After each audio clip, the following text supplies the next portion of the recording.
ratifier la Convention de Genève. Économie. Riforma giudiziaria.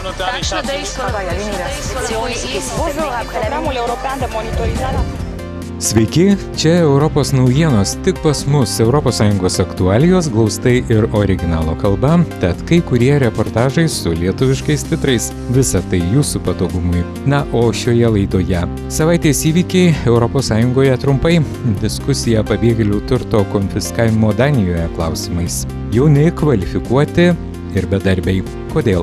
Komercinės paslaptys, inovacijų apsauga nuo špionažo. Visą tai ir žinoma dar daugiau visai netrukus, taigi metas pradėti.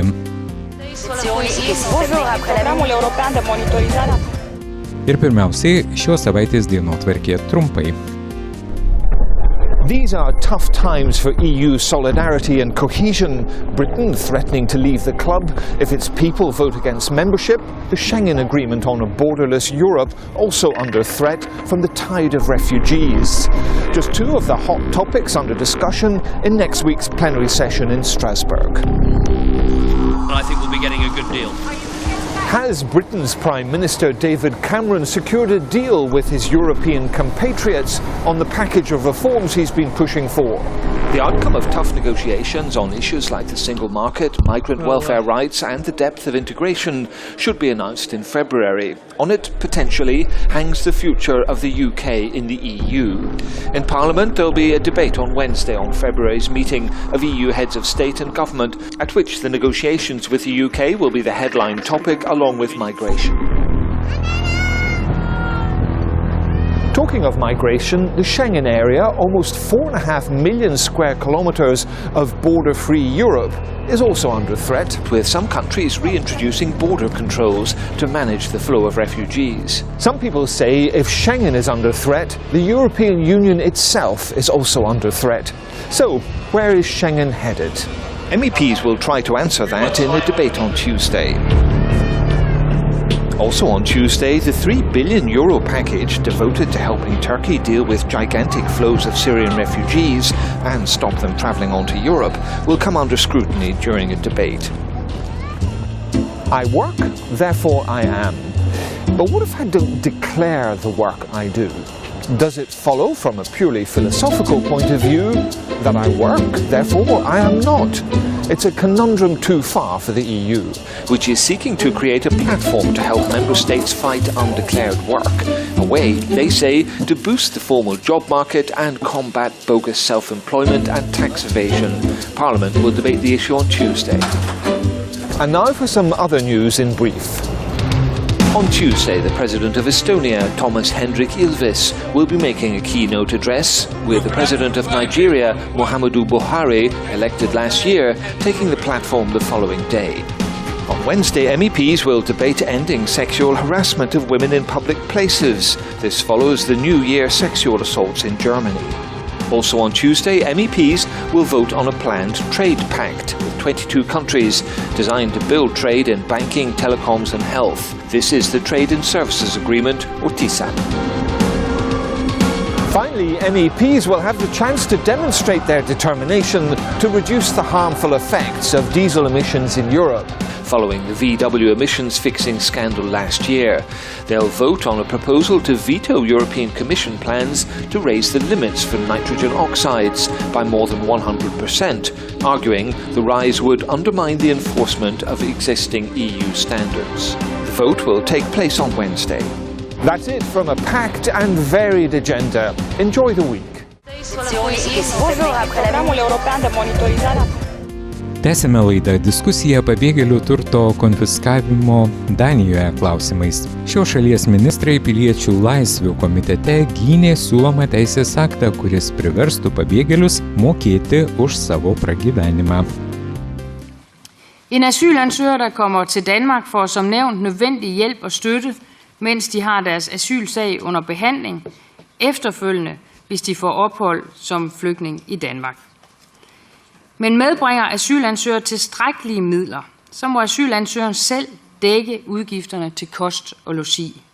Sådan er det også i dag, og sådan har det været siden 1990'erne, og sådan vil det grundlæggende også være fremover. The Danish government has proposed to amend the national law to ensure that any personal items of sentimental value will not be seized off asylum seekers. This is crucial, and as we also heard from the Commission representative, is something that we will keep a close look about. Since Europe does not have a system with shared responsibility for refugees, the situation is turning into a race to the bottom, where all member states seem to try to compete to be the least attractive country for refugees in the hope that they will go somewhere else. On your proposals, we've seen the UNHCR and the Commissioner for Human Rights of the Council of Europe giving a strong critique to the proposals. Je suis absolument scandalisé.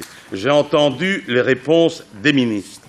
Ces réponses ne nous satisfont absolument pas. Ces réponses sont en contravention flagrante avec les traités et avec les valeurs européennes. Geriausi mokslininkai būrėsi į komandą su politikos kūrėjais. Virš 30 mokslininkų atvyko į Europos parlamentą stebėti narių kasdienės veiklos, siekdami geresnio tarpusavio supratimo. The European Parliament Scientific Foresight Unit, or STOA, in collaboration with the European Commission, paired MEPs and scientists for a 3-day experiment so they can keep ahead of the game in research breakthroughs and avoid playing catch-up. We have to educate our parliamentarians with the newest developments on the scientific level, and we now employ approximately 300 scientists within European Parliament. The climate for doing research in Europe is great. Also, it's very much stimulated, like the rotation of people. With the year 2020 on the horizon, European research needs a boost when it comes to profitability. Europe is doing very well. In terms of scientific research, it's doing very well. Maybe we are not as good as the US in making money out of it, which is something that has been for a long time. So in my area, all the big companies are based in California, but a lot of the talent in those companies comes from Europe. We have to breed what politicians decide to do, to know exactly what the science is also working on at the same time, so that we don't work against each other, but together. MEPs will then translate this shared knowledge into a legal framework with the aim to improve the lives of the citizens they represent.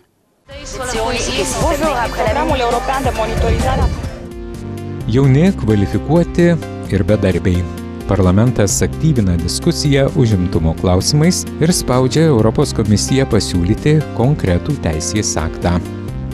A team player, a good work ethic, some of the basic skills listed in job descriptions. But increasingly, employers are looking for candidates with good IT skills and social media awareness. A win-win situation for the new tech-savvy generation.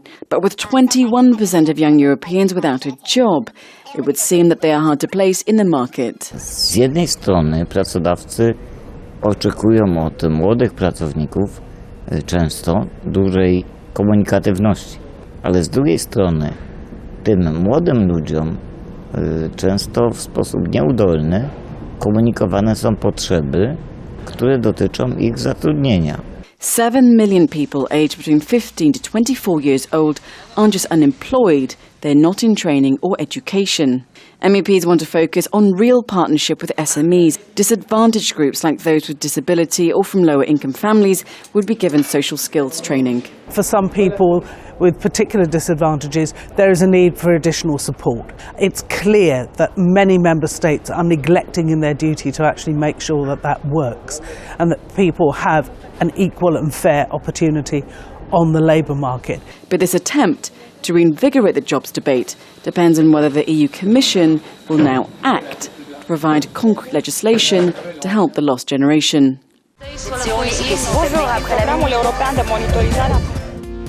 Dar viena tema – Europos Sąjungos šiltnamio efektą sukeliančių dujų išmetimo leidimų prekybos sistema turi mažinti CO2 išmetimą. Tačiau finansų krizė privertė patobulinti šią sistemą.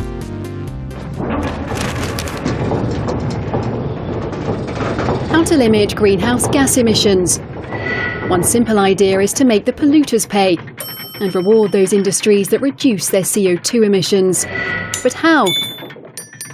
Through a carbon market where emission allowances can be traded The EU emissions trading system was created in 2005. Each member state fixes emissions quotas for its industries, validated by the European Commission. These quotas decrease year on year. The main greenhouse gas-emitting industries receive allowances or buy them at auctions. When a company emits less CO2 than its limit, it can then sell the surplus. But if it exceeds its limit, it can buy additional allowances on the market. On paper, this system favours the virtuous and pushes the polluters to adopt greener production methods.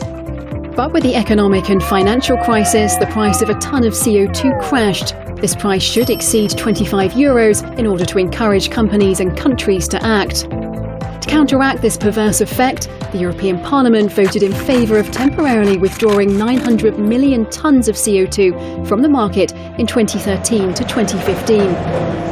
MEPs also approved an automatic mechanism for withdrawing part of the quotas from the market and transferring them to a reserve if the surplus exceeded a certain limit. More than 11,000 companies active in sectors such as aviation, energy, and the manufacture of pulp are subject to emissions quotas. Sectors like buildings, non-air transport, and waste are not yet concerned.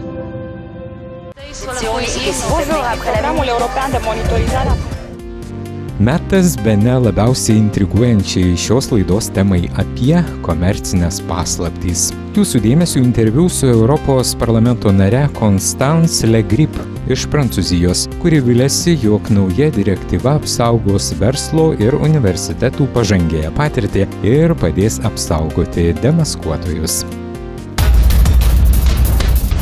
Protéger les secrets des affaires face au piratage industriel avant le dépôt d'un brevet. Donner un cadre unique aux entreprises européennes contre les attaques extérieures et un jour peut-être protéger aussi les lanceurs d'alerte. Nous avons rencontré la responsable de la nouvelle directive contre l'espionnage industriel. Constance Le Grip, bonjour. Bonjour.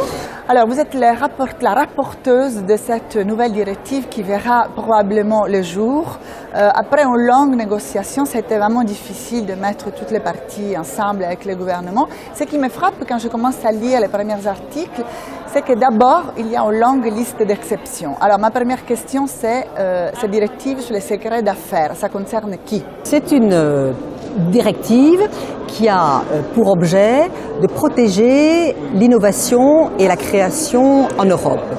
Élément clé de notre compétitivité, cette innovation, cette recherche, cette création représente une valeur ajoutée phénoménalement importante pour la création d'emplois, pour le développement économique, pour le bon fonctionnement du marché intérieur et est menacée et vulnérable et sujette à des attaques, à de l'espionnage. Les brevets européens ne suffisaient pas? Alors les brevets européens, c'est un acquis absolument essentiel. Les secrets d'affaires, c'est ce qui, la plupart du temps, précède le dépôt d'un brevet. Les recettes de fabrication, les process de fabrication, les dessins, le design, les petits secrets entre guillemets qui constituent la valeur ajoutée, la compétitivité, l'avantage concurrentiel d'une entreprise, petite, moyenne ou grande, et qu'elle a envie de protéger contre le vol, le pillage, l'espionnage. Une grosse partie du débat a été monopolisée, je dirais,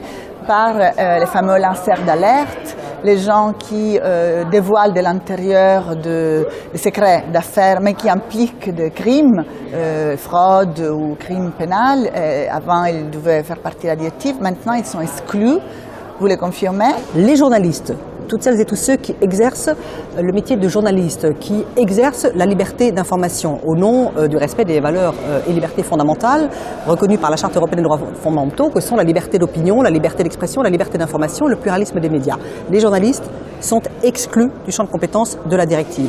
Les lanceurs d'alerte, les défendeurs de l'intérêt public européen, les lanceurs d'alerte sont également exclus du champ de compétence de la directive, c'est-à-dire qu'ils ne pourront pas être poursuivis par la justice, sanctionnés s'ils révèlent quelque chose, même s'ils l'ont obtenu de manière illicite, si ce qu'ils révèlent et dans le cadre de la défense de l'intérêt public européen. D'un coup, il manque une protection commune pour ces lanceurs d'alerte. Ça veut dire qu'il n'existe pas aujourd'hui une législation qui non seulement les protège, mais qui les pousse à sortir de l'anonymat et à devenir lanceurs d'alerte. Alors, c'est vrai, l'objet de la présente directive n'était pas d'élaborer un statut européen du lanceur d'alerte, ni à écrire concrètement le cadre normatif, le cadre réglementaire dans lequel s'exercerait les missions de lanceurs d'alerte. L'objet de la présente directive, c'était mieux faire fonctionner le marché intérieur. Mais vous avez parfaitement raison, c'est une préoccupation très présente et même grandissante, je dirais, au sein du Parlement européen, je crois dans toutes les familles politiques, qu'à la faveur d'un certain nombre de récents scandales qui ont attesté de l'importance du travail des lanceurs d'alerte, on puisse réfléchir à une bonne protection et qu'on puisse élaborer ensemble, ça prendra le temps que ça prendra, un cadre normatif, un cadre qui réglemente et protège les lanceurs d'alerte en Europe. Les employés d'une société qui ont travaillé pendant longtemps pour une société et puis pour X raisons, soit parce qu'ils sont en pré-retraite, soit parce qu'ils changent de société, ils ont acquis tout un know-how d'expérience et ils vont travailler ailleurs. Est-ce que pour ça, ils peuvent être poursuivis?